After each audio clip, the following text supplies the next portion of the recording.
fixing, rescuing, and helping people is an addiction.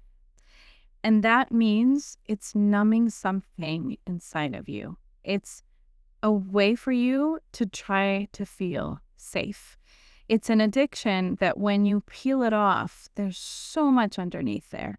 And it's an addiction that you've unconsciously developed from childhood. So I want to talk about this today. I want to talk about what are the origins of this and why do we do it. The heart of the matter is fixing people, which means an energy in your nervous system that's not like, oh, this person needs my support, so I'm going to show up, I'm going to listen, I'm going to, tell them what I see and that they can do it and they can figure it out. But it's this urgency in your system that's like, oh my God, I have to help this person. I have to do it because my safety depends on it. So when you hear that, I hope you can hear that it's not about the other person. It's about you. And I'm not saying that to shame you because I'm making this video also for me. Definitely in this boat, and I understand it. And it comes from such deep pain, right? So this is a strategy to meet a need, right? Let's talk about this. Developmental Psychology 101. When babies cry for help, right? They're having a need. They're crying to get the attention of their caregivers so that their caregivers can meet that need. And then trust is built. Trust is built in the relationship. Beautiful. Now, as babies and children and teenagers, if you're a fixer, that was probably not your cycle most of the time. Maybe some of the time it was, but it was inconsistent. And maybe for much of the time, when you were struggling, nobody showed up. You learned that your emotions are too much because the caregivers cannot handle it. You learned that expressing a need, expressing a desire, expressing an emotion is actually stressing out your caregivers, causing them to lash out, causing them to shut down, causing them to distance, basically putting them in a trauma response. And however they acted was not safe for you. And so what do? Our brilliant nervous system wants to create a pathway for safety, for us to feel safe with our caregivers. And so our nervous system will find that way, possibly, in your case, in my case, by fixing people. And when we do this, we're assuming that the other person is helpless, right? And that they need us to provide the answers and to do it for them, right? They're not empowered. They're not capable.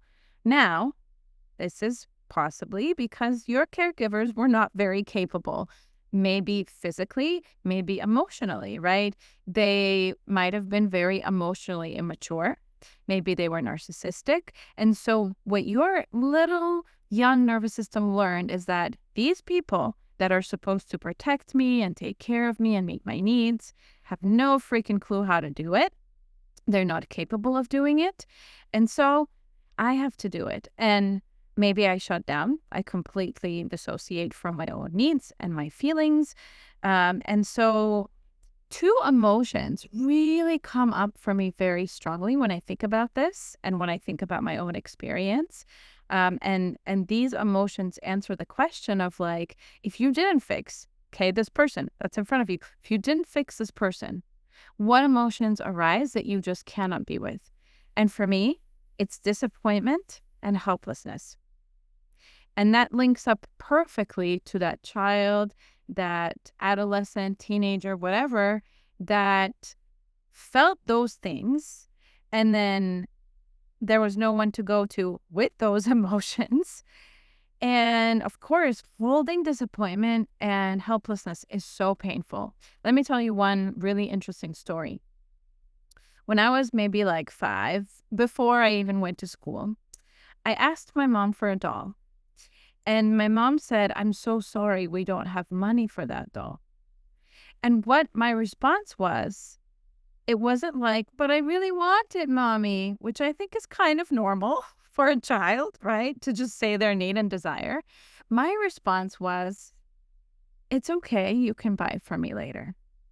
And for so many years, when my mom would tell the story, I felt so heartbroken. She would tell it as a cute story that she thought was wonderful about me. I felt so heartbroken that there was no space for me to say, but I want it. This is what I want. And as an adult, of course, I grew up feeling like there was no space for my needs because my needs make my mom really sad. And I don't blame her. Like, she really wanted to buy me all those things. And she was in a very stressed out situation, but she couldn't hold her own emotions. She couldn't disappoint me. I couldn't show my disappointment to her. And so to this day, sitting with helplessness and disappointment is really hard for me. And it's something I work on all the time. I will share another video about the steps of healing this addiction.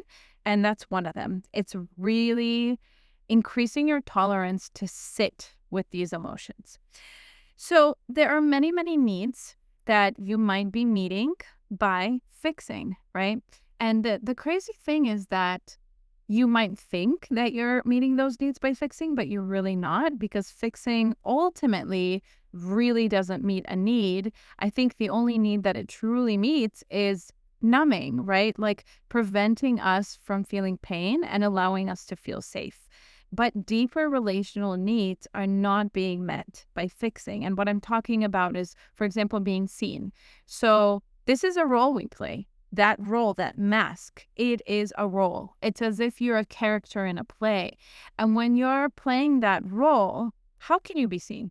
You're not being your full self. You're being a part of you and we all play parts, right? Every once in a while. But you play a part consistently, right? Much, much, much of the time. And it feels very protective. Again, very safe. This is a way to keep yourself safe. But you're not going to be seen because there's so much more to you. And actually, you're not even showing yourself. It's a way to avoid vulnerability and real intimacy. It's a way to connect, which is really interesting, right? Because it's like, oh, I want to be seen for like how great I am at helping. But you're only being seen for that, which is very painful. So it's like this loop and cycle that really hurts. It's a way to prevent your vulnerability or to be witnessed in your emotions, which you have a really hard time being with. It's a way to receive worth and value, right? Like, I need to be needed. It's a way to, as I mentioned, connect to someone. It is how you learned to connect. If you learned that connection is hard work, that you're always having to sort of figure it out. So, for example, for me in my home, my father was very unpredictable, very angry, moody, would lash out whenever he felt like it. And so I was always on guard and hypervigilant, waiting for his next outburst. And this taught me that that is connection. It's being on edge like that, waiting for the next outburst. And it hurts and it's hard. It's really hard work. So that's what I learned, right? And so fixing is work. So I'm working and I'm busy. And this is how I learned to connect. And so like a huge part of this is creating a new definition of relationships, of connection, which is so, so challenging. So these are some of the needs that this behavior is meeting for you. And just remember, this is completely unconscious, right? This is not something you engage in because you're choosing it. But once you start to become aware and notice, you can make new choices, which is beautiful because we don't want projects, right? Like, we're tired. It's exhausting. We don't want projects. But the thing is that our greatest project should be us, should be connecting to the child inside of us who learned that this is the only way to get their needs met. And it's really, really sad when you think about it.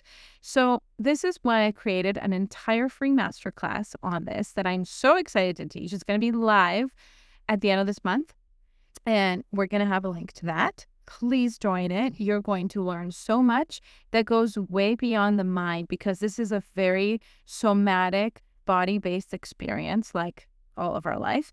And we need to go deeper than just understanding that we do it and not doing it, right? We need to really heal it on a very deep level. We need to meet that part of ourselves. And this is a very beautiful, compassionate approach that I am so excited to share with you.